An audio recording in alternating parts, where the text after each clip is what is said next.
छत्रपती संभाजीनगरमधील नामांकित कोहिनूर शिक्षण संस्थेमध्ये एक खळबळजनक आर्थिक घोटाळा समोर आलाय।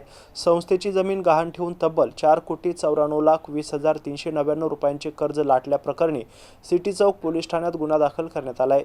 विशेष म्हणजे हे कर्ज मिळवण्यासाठी चक्क धर्मादाय आयुक्तांच्या कार्यालयाचे बनावट पत्र, शिक्का आणि स्वाक्षरीचा वापर करण्यात आल्याचं समोर आलंय। या प्रकरणी कोहिनूर शिक्षण संस्थेच्या आजीव सभासद झेबा इद्रिस खान यांनी तक्रार दाखल केली आहे। आरोपींनी संगनमत करून संस्थेच्या मालमत्तेवर डल्ला मारण्याचा मोठा कट रचल्याचं पोलीस तपासात समोर आलंय। नियम मोडत आरोपींनी धर्मादाय आयुक्त कार्यालयाची कोणतीही परवानगी न घेता चक्क बनावट परवानगी पत्र तयार केले।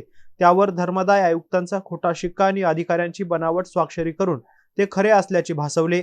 या पत्राच्या आधारे त्यांनी खासगी फायनान्स कंपन्यांकडून कोट्यावधींचे कर्ज उचलले। या प्रकरणी पोलिसांनी या प्रकरणात मुख्य आरोपी म्हणून मझहर अनवर खान, आसमा मझहर खान आणि इतर साथीदार यांच्यावर गुन्हा दाखल केलाय।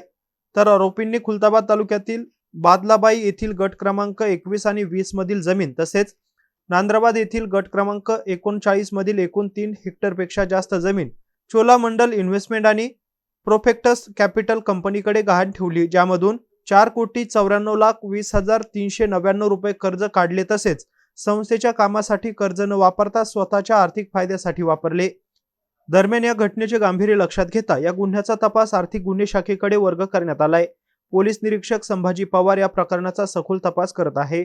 शासन आणि शिक्षण संस्थेची अशा प्रकारे फसवणूक झाल्याने शहरात एकच खळबळ उडाली आहे। धर्मादाय आयुक्तांच्या नावाचा वापर करून झालेली ही फसवणूक शिक्षण क्षेत्रातील मोठ्या रॅकेटची शक्यता वर्तवत आहे।